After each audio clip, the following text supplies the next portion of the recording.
নমস্কাৰ প্ৰাথমিক তথ্য ইউটিউব চেনেলত সকলোকে স্বাগতম জনাইছোঁ। আপুনি যদি সিটেটৰ কাৰণে প্ৰিপেয়াৰ হৈ আছে, এইবাৰ ডিসেম্বৰত নহলে জানুৱাৰী যি সিটেট হ'ব, এইটো যদি দিয়াৰ কাৰণে আপুনি ভাবি আছে, তেতিয়াহ'লে কেনে ধৰণৰ আপোনালোকৰ প্ৰস্তুতি থাকিব লাগিব বা আপুনি কোনবোৰ ভুল কৰাৰ কাৰণে আগৰ পৰা জানি ৰাখক যে কোনবোৰ মিস্টেক বা ভুল নকৰিব, যাৰ কাৰণে আপুনি সিটেটৰ কোৱালিফিকেশনৰ পৰা হাত আপোনাৰ এৰিব লাগিব, নহলে কি মিস্টেকৰ কাৰণে ভাল আপুনি মাৰ্ক কেৰি কৰিব নোৱাৰিব। আহক এইটো ভিডিঅ'ত আমি এইটো আলোচনা কৰোঁ। তো সিটেট প্ৰস্তুতি কৰাৰ কৌশলসমূহ আৰু কোনবোৰ ভুল আপোনালোকে নকৰিব, মিস্টেক নকৰিব, এইটো ভিডিঅ'ত আমি আলোচনা কৰি আহোঁ। তো ফাৰ্ষ্ট পইণ্ট হ'ল, আপোনালোকে যেতিয়া প্ৰিপাৰেশ্যন ল'ব তেতিয়া কিন্তু অলৱেজ বি পজিটিভ হৈ থাকিব, মানে সদায় ইতিবাচক এটা ভাব ৰাখিব যে আপুনি এটা এক্সামৰ কাৰণে প্ৰিপাৰেশ্যন ল'ব গৈ আছে। ইমান ভয় খোৱাৰ দৰকাৰ নাই, কাৰণ সকলোবোৰ বস্তু কৰাৰ আগতে আপোনালোকৰ এটা ষ্টাৰ্টিঙৰ পৰা আৰম্ভ কৰিব লাগে, আৰু যেতিয়া আৰম্ভ কৰিব তেতিয়া আৰম্ভ সদায় কষ্টকৰ হয়।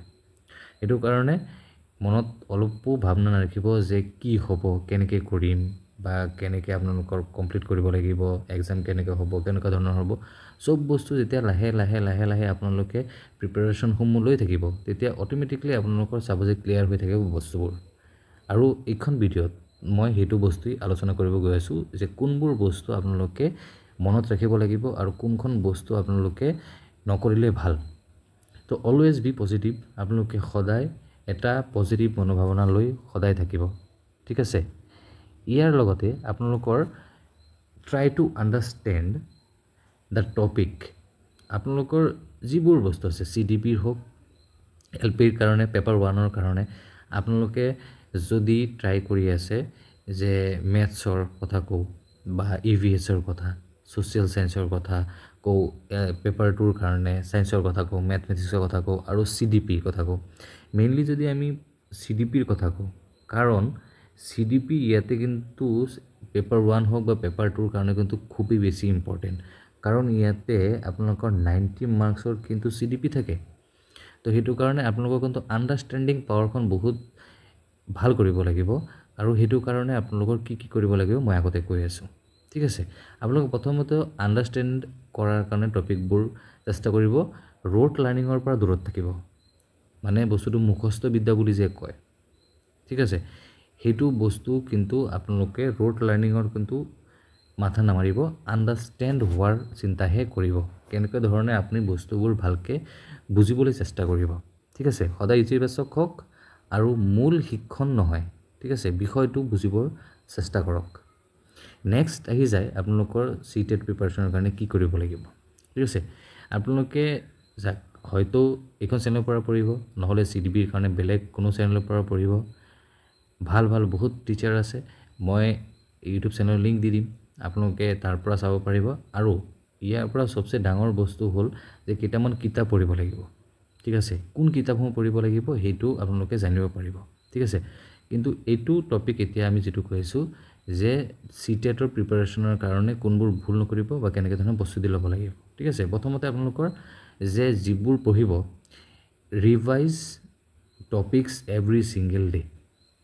আপোনালোকে যিমান ৰিভাইজ কৰি থাকিব বস্তুবোৰ, কিমান আপোনালোকৰ কাৰণে বস্তুবোৰ ইজি হৈ থাকিব, আণ্ডাৰষ্টেণ্ডিং পাৱাৰটো আপোনালোকৰ বহুত বেছি হৈ থাকিব। তো প্ৰতিটো দিনতে বিষয়সমূহ পুনৰীক্ষণ কৰক, মানে আপোনালোকে প্ৰত্যেক দিন টপিকখিনি ৰিভাইজ কৰিবই লাগিব। আপোনালোকে যদি সময় কম পালেও যেতিয়া ৰিভাইজ কৰিলে আপোনালোকৰ এনেই যি আণ্ডাৰষ্টেণ্ডিংবোৰ বৃদ্ধি হ'ব। আৰু ইয়াৰ লগতে আপোনালোকে যেতিয়া মানে CDPৰখিনি আপোনালোকে চাইল্ড ডেভেলপমেণ্ট পেডাগজিৰ বস্তুবোৰ যেতিয়া ৰিভাইজ কৰিব আৰু কুৱেশ্যন কৰিব, তেতিয়া যে একেবাৰে বস্তুবোৰ ক্লিয়াৰ হৈ থাকিব আৰু আপোনালোকে কুৱেশ্যন কৰাৰ কাৰণে কম সময়তে কৰিব পাৰিব, কাৰণ সময় কম থাকে। প্ৰত্যেকটা কুৱেশ্যনৰ কাৰণে 150টা কুৱেশ্যনৰ কাৰণে আপোনালোকৰ হাতত থাকে 150 মিনিটছ, ঠিক আছে। মানে প্ৰত্যেকটা কুৱেশ্যনৰ কাৰণে আপোনালোকৰ থাকে 1 মিনিট। তো 1 মিনিটত কুৱেশ্যন পঢ়া, ঠিক আছে।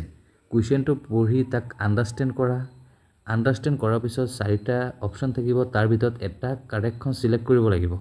এই 4টাৰ ভিতৰত আকৌ কেতিয়াবা কনফিউজনৰ কাৰণে 2টা কুৱেশ্যন আপোনালোকে চাব যে সেম হৈ আছে আনসাৰ, তো তো সেইটোৰ কাৰণে কিন্তু আপোনালোকৰ আণ্ডাৰষ্টেণ্ডিং পাৱাৰ বহুত ভাল লাগিব সেইটো কাৰণে ৰিভাইজ কৰিবই লাগিব ৰিভাইজ কৰিলে একেবাৰে ইজি হৈ যাব ভয় খোৱাৰ একো নাই যেতিয়া আপুনি ষ্টাৰ্ট কৰিব তেতিয়া চাব যে আপুনি যেতিয়া কুৱেশ্যন কৰি আছে আণ্ডাৰষ্টেণ্ডিং লেভেলটো বাঢ়ি গৈছে তেতিয়া একেবাৰে ইজি হৈ যাব আৰু কুৱেশ্যনৰ এনচাৰ কৰিবৰ কাৰণে আপোনালোকৰ বেছি সময় তেতিয়া নালাগিব এতিয়া যেতিয়া আমি নেক্সট যিখন পইণ্ট আছে তাত CDP 30 মাৰ্কছৰ আহে and all subject cover CDP এতিয়া কথাটো কি যে আপোনালোকে যেতিয়া পেপাৰ 1 দিব যাব বা পেপাৰ 2 দিব যাব তাত CDP বুলি এটা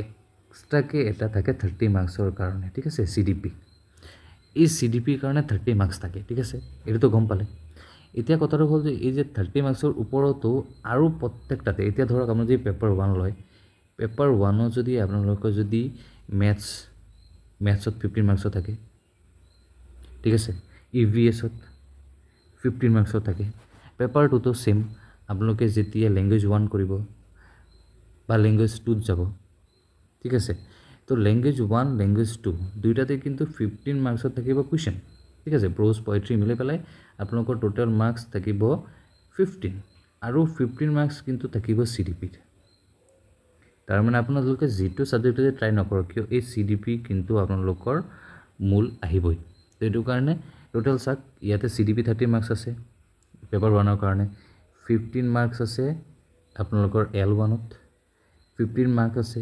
L2ত ঠিক আছে ইয়াৰ পিছত আপোনালোকৰ 15 মাৰ্কছ আছে মেথছত EVSত আছে 15 মাৰ্কছ তো যদি আমি যদি টোটাল যদি কাউন্ট কৰোঁ তেতিয়াহ'লে আমাৰ কি হৈ আছে আমি যদি কাউন্ট কৰোঁ তেতিয়াহ'লে ইয়াতে 30 30 30 টোটাল 90 মাৰ্কছৰ কিন্তু CDP আহি আছে তাৰ মানে CDP কিন্তু বহুত আণ্ডাৰষ্টেণ্ডিংটো ভাল কৰিব লাগিব CTETত ভাল ৰিজাল্ট উলিওৱাৰ কাৰণে এতিয়া যদি আমি আহি যাওঁ আৰু কি কৰিব লাগিব PYQ যেতিয়াৰ পৰা CTET আৰম্ভ হৈছে তেতিয়াৰ পৰা কিন্তু প্ৰত্যেকবাৰৰ কিন্তু কুৱেশ্যন পেপাৰ আছে মানে PYQ হ'ল প্ৰিভিয়াছ ইয়াৰ কুৱেশ্যন এইকেইটা কুৱেশ্যন যদি আপোনালোকে প্ৰথমৰ পৰা যদি চাই আৰু চাব লাগিব ভাল ৰিজাল্টৰ কাৰণে বা পৰীক্ষা পাছ কৰাৰ কাৰণে যে কুৱেশ্যন কেনেকুৱা ধৰণৰ আহে এইটো কাৰণে PQ আপোনাৰ গোটেইকেইটা PQ আপোনাৰ যদি চাই যেতিয়াৰ পৰা CTET আৰম্ভ হৈছে তেতিয়াহ'লে আপোনালোকে ক্লিয়াৰ হৈ যাব যে কেনেকুৱা ধৰণৰ কুৱেশ্যন কাটি আছে CTETৰ পৰা CTETৰ কাৰণে আপোনালোকে কি পঢ়িব লাগিব এইটো আপোনালোকৰ ইজি হৈ যাব কাৰণ কি যেতিয়া আপোনালোকে PYQ কৰিব তেতিয়া চাব যে বহুত কেইটা কুৱেশ্যন প্ৰত্যেক বছৰে কমন আছে এইটো টপিকৰ পৰা এটা টপিকৰ পৰা চাব যে ম্যাক্সিমাম ইয়াৰৰ যে এনেকুৱা কেইটামান টপিক আছে যিকেইটা টপিকৰ পৰা 100% কুৱেশ্যন আহি তো আপোনালোকে যেতিয়া সেইখিনি PYQ খিনি কৰিব তেতিয়া আপোনালোকে ইজি হৈ যাব নেক্সট যেটো ইয়াৰৰ কাৰণে মানে আপোনালোকে যে ডিসেম্বৰ জানুৱাৰীত হ'ব লগা CTETৰ কাৰণে প্ৰিপাৰেচন ল'ব তেতিয়া কিন্তু একেবাৰে আপোনালোকৰ কেইটামান বস্তু কনফাৰ্ম হৈ থাকিব যে আপোনালোকে এই টপিকখিনিৰ পৰা আপোনালোকৰ আহিব কুৱেশ্যন আহিব তেতিয়া আপোনালোকে যে কুৱেশ্যনৰ এনসাৰখিনি কৰিবৰ কাৰণে বেছি সময় নালাগে যে 1 মিনিটৰ কাৰণে 1 মিনিটৰ পৰা কম সময়তে আপুনি এইটো কুৱেশ্যনৰ এনসাৰখিনি কৰিব পাৰিব এপিছত নেক্সট আমি গুচি যাওঁ টাইম মেনেজমেণ্ট কিন্তু বহুতেই ডাঙৰ গেম ইয়াতে আৰু ডাঙৰ ৰোল প্লে কৰে CTETত এতিয়া আপুনি যদি খুদে কেনেকে আপোনালোকে যেতিয়া CTET দিব যাব তেতিয়া 150টা কুৱেশ্যনৰ কাৰণে কিন্তু 150 মিনিট এইটোতে আপুনি 1 মিনিটতে ভাবিতে কৰি ল'ব কিন্তু নহয় আজিকালি এনেকুৱা হৈছে যিমান দিন গৈ আছে ইমান হাৰ্ড হৈ আছে আগতে আছিল 2 লাইনৰ কুৱেশ্যন আছিল ঠিক আছে টাইট অপচন আছিল এবাৰতে পঢ়ি এবাৰটো উত্তৰ কৰিব এনসাৰ কৰিব পৰা গৈছিল কিন্তু আজিকালি হয় ইমান লম্বা কুৱেশ্যন এটা কুৱেশ্যন পঢ়োতে আৰু আজিকালি কি হ'ল এজাৰশন এণ্ড ৰিজনিঙৰ যিসমূহ কুৱেশ্যন সেইসমূহ কুৱেশ্যনসমূহ আপোনালোকে যেতিয়া পঢ়োতে চাব যে আপোনালোকৰ বহুত টাইম গুচি গৈছে তো আপোনালোকে যদি আগৰ পৰা reading skill understanding skill develop নকৰে তেতিয়াহ'লে এখন কুৱেশ্যনৰ কাৰণে বহুত সময় লৈ ল'ব এইটো কাৰণে কি কৰিব লাগে আপোনালোকৰ মক টেষ্ট দিব লাগিব ঠিক আছে আপোনালোকে বহুত কেইটা ইউটিউব চেনেল আছে তাৰ পৰা মক টেষ্ট কৰিব পাৰিব নহ'লে কিতাপ কিনিব পাৰিব নহ'লে আমাৰ যে PYQ প্ৰিভিয়াছ ইয়াৰ কুৱেশ্যন এইকেইটা কিন্তু আপোনালোকে এবাৰ কৰি টাইমটো চাব যে কিমান সময় আপোনালোকৰ লয় তেতিয়া আপোনালোকে এটা আইডিয়া হৈ যাব যে টাইম মেনেজমেণ্টৰ বস্তুটো কেনেকুৱা ধৰণৰ মেটাৰ কৰে প্ৰথমতে অৱশ্যে হয়তো আপোনালোকে 1.5 ঘণ্টাত কৰিব নোৱাৰিব 1.5 ঘণ্টা নহয় মানে 150 মিনিটত আপোনালোকে গোটেইকেইটা কুৱেশ্যন কৰিব নোৱাৰিব, কিন্তু লাহে লাহে যেতিয়া মক টেষ্ট দি থাকিব না তেতিয়া আপোনালোকৰ এইটো ইজি হৈ যাব আৰু আপোনালোকৰ কনফিডেঞ্চ বাঢ়িব আৰু ৰিডিং যিটো টাইম সেইটো টাইম কনজাম্পশ্যনো আপোনালোকৰ কাৰণে বহুত কম আহিব আৰু টাইম মেনেজমেণ্ট আপোনালোকে ইজিলি কৰিব পাৰিব। যেতিয়া আপুনি মক টেষ্ট দি থাকিব তেতিয়া টাইমসমূহ আগতে যিমান সময় লাগিব তাৰ পৰা লাহে লাহে কমি থাকিব। এক্সাম যেতিয়া দিব যাব তেতিয়া সেইটো আপোনালোকক হেল্প কৰিব টাইম মেনেজমেণ্টত। ঠিক আছে, তো আমি নেক্সট পইণ্টত যাওঁ যে আপোনালোকে পঢ়িব লাগিব ক'ৰ পৰা। এতিয়া CDPৰ কাৰণতে ধৰক ইউটিউব চেনেল পঢ়িলে, আৰু যে বাকীসমূহৰ কাৰণে ক'ৰ পৰা পঢ়িব, আপোনালোকে NCERT বুকসমূহ চাব লাগিব। এতিয়া NCERT বুকছ ক'ৰ পৰা পাব, আপোনালোকে অনলাইনৰ এমাজনৰ পৰা কিনিব পাৰে, নহ'লে NCERT যি ৱেবছাইট আছে তাত গৈ আপোনালোকে PDF ডাউনলোড কৰি পঢ়িব পাৰিব। এইটো এটা বহুত ভাল। আপোনালোকে চাওক, যেতিয়া পেপাৰ 2ৰ কাৰণে আপোনালোকে দিব যাব, তেতিয়া আপোনালোকৰ যদি ছায়েন্স হয় বা ছ'চিয়েল ষ্টাডিজ হয়, তেতিয়া আপোনালোকে NCERTৰ যি ৱেবছাইট আছে তাৰ পৰা আপোনালোকে চাৰ্চ কৰি PDFবোৰ ডাউনলোড কৰিব পাৰিব। ইয়াৰ পিছত আপোনালোকে যদি P1 পেপাৰ 1ৰ কাৰণে যদি আপোনালোকে প্ৰিপাৰেশ্যন লৈ আছে, তেতিয়াহ'লে ক্লাছ 1ৰ পৰা ক্লাছ 5লৈকে যিবোৰ কিতাপ আছে সেইবোৰ কিতাপ ভালকৈ পঢ়িলেও আপোনালোকৰ মেক্সিমাম নম্বৰ ইয়াত তাৰ পৰাই আহে। NCERT বুকছ পঢ়িব লাগিব। NCERT বুকছ যদি নপঢ়ে তেতিয়াহ'লে পেপাৰ 1ৰ যি আপোনালোকৰ মেথছ আছে, EVS আছে, এইসমূহ এনচাৰ 100% কিন্তু কভাৰ কৰিব নোৱাৰিব আপুনি। পেপাৰ 2ৰ কাৰণে যি ছ'চিয়েল ষ্টাডিজ আছে, ধৰক ছায়েন্স আছে বা মেথছ আছে, তাত আহে ধৰক ছ'চিয়েল ষ্টাডিজৰ কাৰণে 60 মাৰ্কছৰ আহি যায়। এই 60 মাৰ্কছৰ কিন্তু আপোনালোকৰ 20 মাৰ্কছ আহিব CDPৰ পৰা, আৰু যে 40 মাৰ্কছ আহিব, এই 40 মাৰ্কছৰ কাৰণে কিন্তু আপোনালোক কিতাপ পঢ়িব লাগিব। আৰু তাৰ মেক্সিমাম কুৱেশ্যন বা ক'ব গ'লে পূৰা 100% কুৱেশ্যন NCERTৰ পৰাই আহে।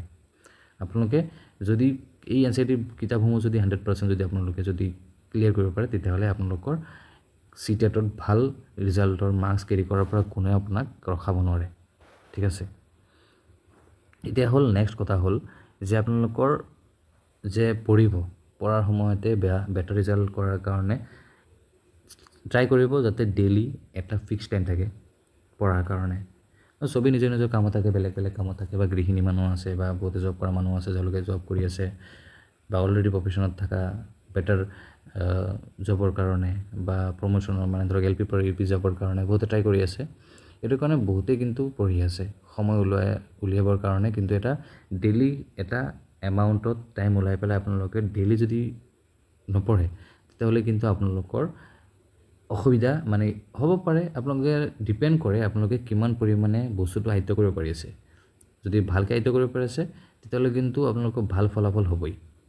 আৰু এইটোৰ কাৰণে কিন্তু ডেইলি আপোনালোকৰ নোটছসমূহ কিন্তু ভালকৈ ৰাখিব, যাতে যেতিয়াই ৰিভাইজৰ কাৰণে আপোনালোকৰ হেল্প হ'ব। প্লাছ আপোনালোকৰ যেতিয়া সময় পাব তেতিয়া আপুনি ইউটিউব চেনেল উলিয়াব নালাগে বা ভিডিঅ'টো উলিয়াব নালাগে বা কিতাপটো উলিয়াব লাগে। জাষ্ট খালি কপিখন ওলাই পেলাই আপোনালোকে পূৰাপূৰি ডিটেইলছত মানে যিখিনি লিখা আছে নোটছখিনি চালেই আপোনালোকৰ ৰিভাইজ মেক্সিমাম হৈ যাব। তো উন্নত ফলাফলৰ বাবে দৈনিক আপোনাৰ যিটো টকা নোটছ এইটো লওক আৰু অধ্যয়ন কৰক। 100% ৰিজাল্ট ওলাবই, এইটো কাৰণে চিন্তা নকৰিব ৰিজাল্টৰ কাৰণে। ঠিক আছে, তো ইয়াতে আৰু কেইটামান বস্তু আমি যদি এবাৰ ব্ৰিফলি চাওঁ যে আপোনালোকৰ যদি কনচেপচুৱেল ক্লিয়াৰিটি যদি নাথাকে তেতিয়াহ'লে আপোনালোকৰ ৰিজাল্টত কিন্তু ৰিজাল্ট ইমান ভাল নাপায়। স্পেচিয়েলি ইন ক'ৰ ছাবজেক্টবোৰত ইয়াতে CDPৰ কথা কৈছে। Not understanding the exam pattern and syllabus. এতিয়া কথা হ'ল যে এক্সাম পেটাৰ্ণটো কেনেকুৱা ধৰণৰ, মানে PYQ কৰিব লাগিব, তেতিয়াহ'লে আপোনালোকে যি এক্সাম পেটাৰ্ণটো গম পাই যাব। এতিয়া হ'ল চিলেবাছৰ কথা। PYQ চিলেবাছ আমাৰ চেনেলতে আমি আলোচনা কৰিম। ঠিক আছে, তো সেইটোৰ কাৰণে আপোনালোকে চিন্তা কৰিব নালাগে, আপোনালোকে এইটো চেনেলত জইন হৈ থাকক। আৰু চিলেবাছৰ কথা ক'ব গ'লে চিলেবাছ এতিয়ালৈকে নতুন চিলেবাছ অহা নাই। আগৰ যিখিনি চিলেবাছ আছে সেইখিনি এতিয়া পঢ়িব লাগিব যিমান দিনলৈকে আপোনালোকৰ নতুন চিলেবাছ নাহে। নতুন চিলেবাছ ইমান পৰিৱৰ্তনো নহয়, এটা সাধাৰণ এক দুটাহে পৰিৱৰ্তন হোৱাৰ চান্সেছ আছে। তো এইটো কাৰণে ইমান ভয় কৰি নাই, আপোনালোকে প্ৰিপাৰেশ্যন আৰম্ভ কৰি দিয়ক। ঠিক আছে, তো ইয়াতে নেক্সট প্ৰশ্নটো কি হৈছে যে failing to practice with previous year question papers and mock test আছে। ইয়াতে আপোনালোকৰ প্ৰিভিয়াছ ইয়াৰৰ কিন্তু কুৱেশ্যন পেপাৰ চাবই লাগিব আৰু টাইম মেনেজমেণ্টৰ কাৰণে মক টেষ্টসমূহ দি থাকিব লাগিব।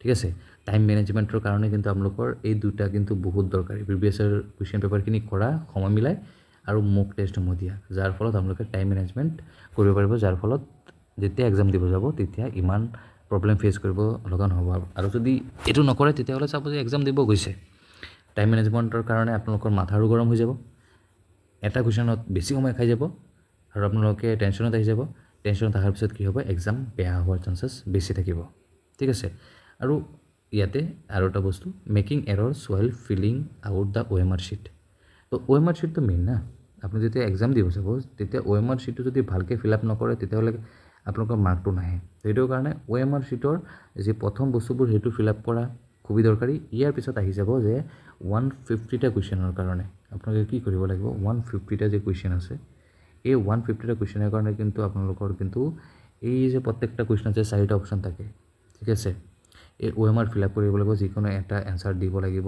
ভালকৈ কৰা ঠিক আছে ৰাউণ্ড কৰা এইটো কাৰণে কিন্তু বহুত সময় খায় এইটো কাৰণে এইটোৰ এটা প্ৰেক্টিছ ল'বই লাগিব এক্সামৰ এসপ্তাহ আগৰ পৰা বা 2 সপ্তাহ আগৰ পৰা আপোনালোকে যদি এইটো প্ৰেক্টিছ লৈ লয় তেতিয়াহ'লে এইটো ফাষ্ট হৈ যাব আৰু কেতিয়া কৰিব লাগিব এক্সামৰ সময়ত প্ৰথমতে কৰিব নে প্ৰত্যেকটা কুৱেশ্যনৰ পিছে পিছে কৰিব নে 30টা কুৱেশ্যনৰ পিছত কৰিব না 60টা নে 150ৰ পিছত OMR ফিল আপ কৰিব এইটো বিষয়ে আমি আগত আলোচনা কৰিম আজি এক্সামত আপোনালোকে কেনেকৈ প্ৰিপাৰেশ্যন ল'ব কোনবোৰ ভুল নকৰিব প্ৰস্তুতি কেনেকৈ ল'ব লাগিব এইখিনি এইটো ভিডিঅ'ত আপোনালোকে গম পালে ঠিক আছে এতিয়াৰ পৰা নেক্সট আমি আৰম্ভ কৰিম চিলেবাছসমূহ আলোচনা কৰিম চিলেবাছসমূহ আলোচনা কৰাৰ পিছত CDPৰ যিমান কোৰ্চ আছে আমি পইণ্ট হিচাপে আমি আলোচনা কৰিম আৰু আপোনালোকৰ যদি কিছু কোৱাৰি থাকে কমেণ্টত নিশ্চয় জনাব লগ পাম নেক্সট ভিডিঅ'ত ধন্যবাদ